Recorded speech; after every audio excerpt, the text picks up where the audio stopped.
That's right, us Spartans know how to get down. This is Table Talk, and I go by the name of Jersey. I'm your host for today. Today's topic on Table Talk will be about the HRT light rail built in Norfolk, Virginia, right beside the illustrious campus of Norfolk State University, and the controversy it has brought to the Hampton Roads region of Virginia. And then later in the show, we will present our Spartan highlight. Are you ready to put today's topic on the table? Because I am. Let's go. Hello everyone, and welcome to Norfolk State University's Table Talk, the interactive show that puts real issues on the table. I'm Ashley Fitzgerald, and I will be your host today. Jersey is not able to attend due to some other commitments that he had. But today I'm here with the two intelligent sophomores, Jarrell Barnes and Krista Ricks. And today we are talking about the light rail, which was supposed to be affordable and accessible transportation for Norfolk residents. However, plans were put on hold due to the increase in city debts. So how do you feel about this, Jarrell? Well, unfortunately, I'm not in favor for them to shut down the light rail because I feel like with $1.25, it's very cheap for me to get to the mall, to see some of my friends at ODU, and also to the other places around Norfolk. Okay, so how do you feel, Krista? I'm pretty sure that $1.25 is nice and cheap considering gas prices are going up, but what about having your own transportation that's reliable? Suppose something happens to the light rail, what if it shuts down like many of the shuttles and buses do sometimes? Wouldn't it be nice to have your own transportation? Well, that's the thing. In my circumstance, I don't have transportation. So for me to ride somewhere for $1.25 versus $3 for 2 ways on a HRT bus is a good deal for me. So I wouldn't know how to go anywhere else besides the light rail.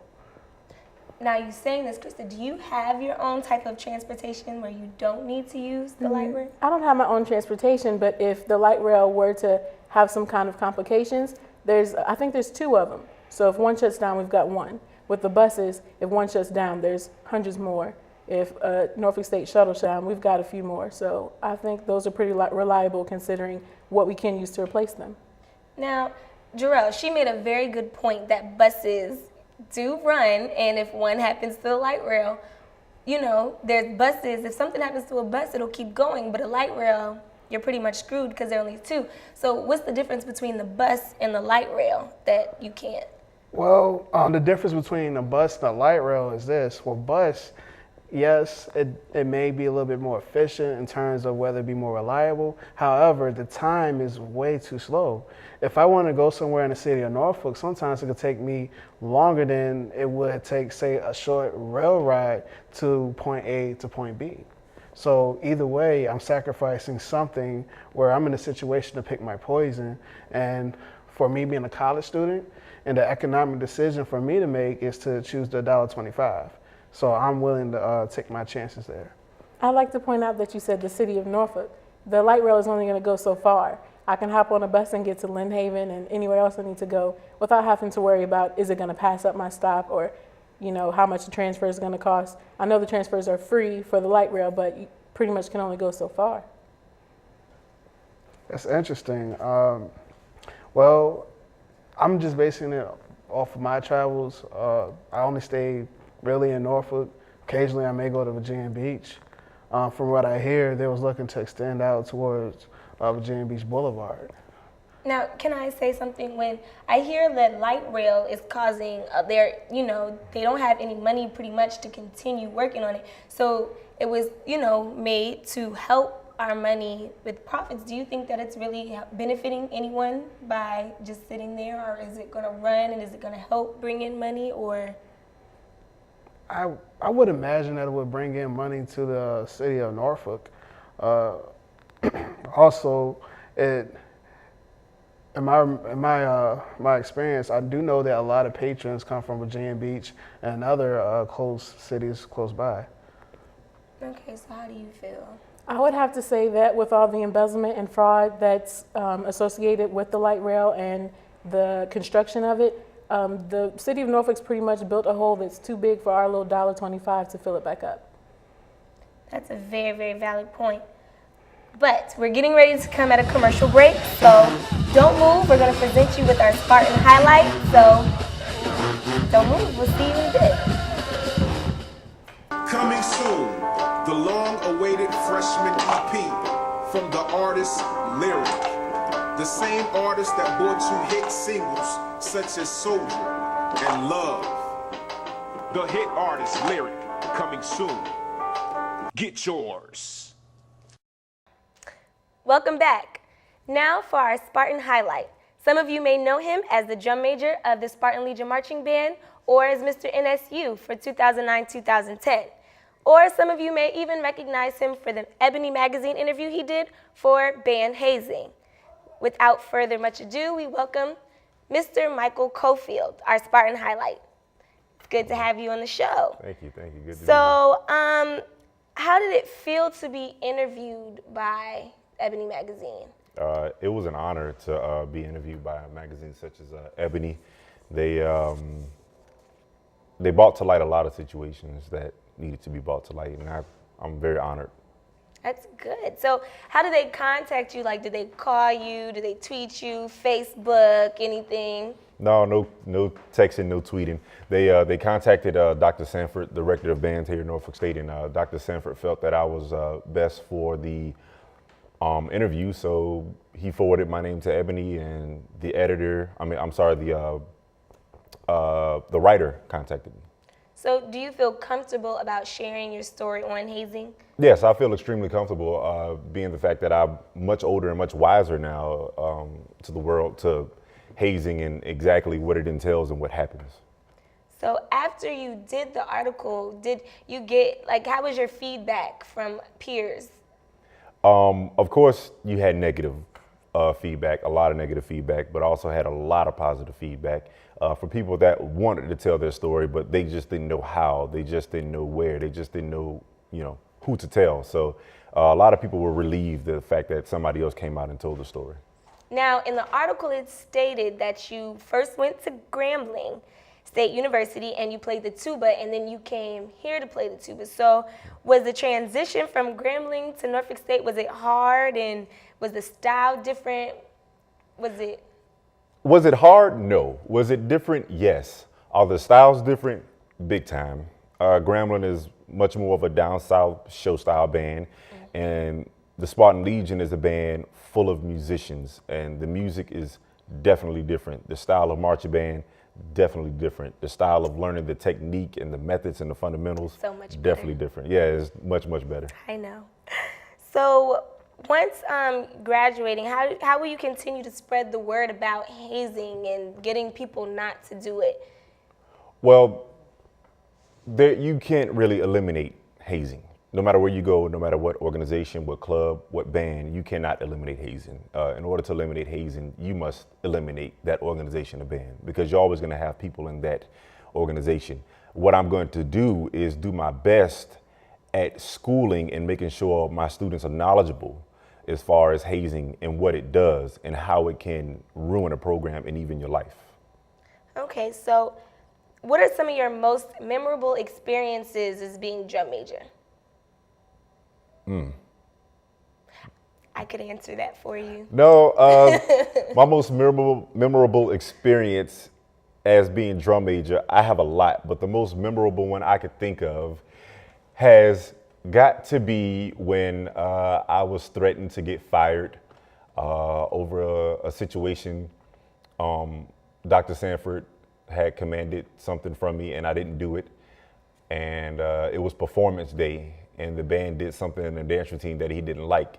And he said, he stopped the band, he stopped the show, and he told me to look up at him, and the band field was quiet, and we had visitors on the sideline, and he threatened to fire me in front of everybody. And that was highly embarrassing, but most memorable because I learned a large lesson that day as far as responsibility. It's crazy. Yeah, it's crazy. So, the band is pretty well known for musicianship and the quality of music and everything. So how do you feel that you have impacted the band's tradition?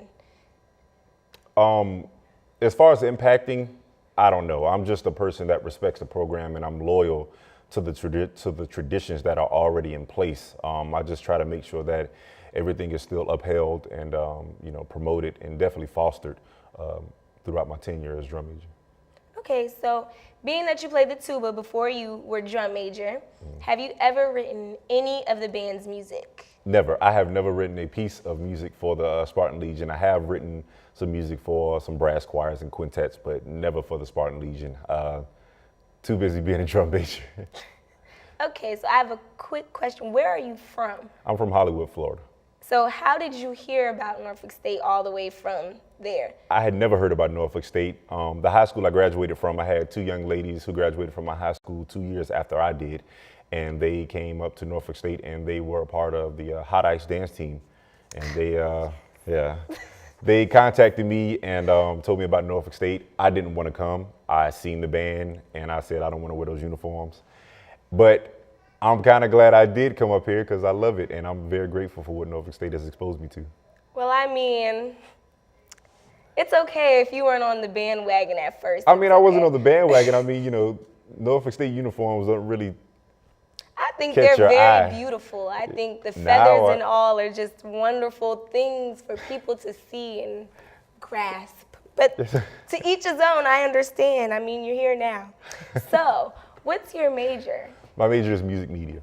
Okay, so what do you plan on doing after you graduate? I plan on becoming a high school or middle school band director anywhere except for the state of Virginia. Oh, why not the state of Virginia? I feel as if I've been here long enough and I've gotten everything that I think I can out of the state of Virginia, even Norfolk State. So I'm thinking about taking my talents elsewhere and showing the country what Norfolk State has taught me. Do you think that you'll go back to Hollywood, Florida to teach? I would like to. That's actually my first choice, but you know, the pickings for band directors down there is pretty slim. So I'm looking for anywhere else, you know, in the country. So are you involved with any organizations outside of the band? Yes, I'm involved with Kappa Kappa Psi National Honorary Band Fraternity Incorporated and also the Omega Psi Phi Fraternity Incorporated. As a graduating senior, what words do you have for your fellow Spartans that you're leaving behind? Any words of encouragement or anything? If you're graduating, save some money. That's number one. Two, also maintain the standards and principles of the university and what it was founded on, and be sure to stay focused and remember the reason why you're in school. Since you are on Table Talk with us today, you know, and we put real issues on the table, a very sensitive one with the Hampton Roads area is that Norfolk State don't produce well students.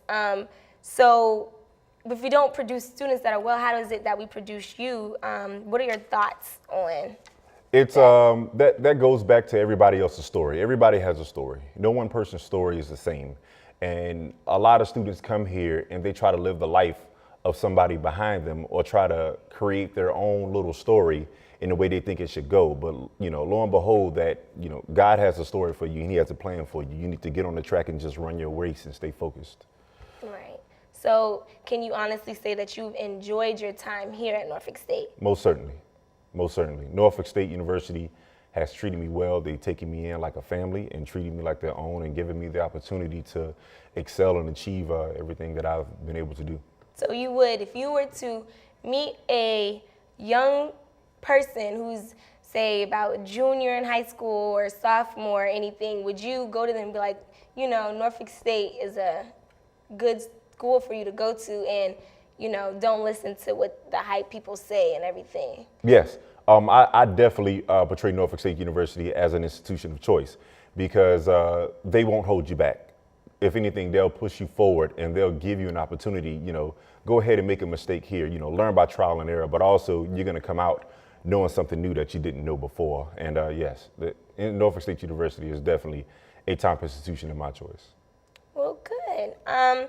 Thank you so much for coming to today's show, Michael. And that's all we have today for Table Talk. Once again, I go by the name Ashley Fitzgerald, and hope you have a great day. Thank you so much for coming.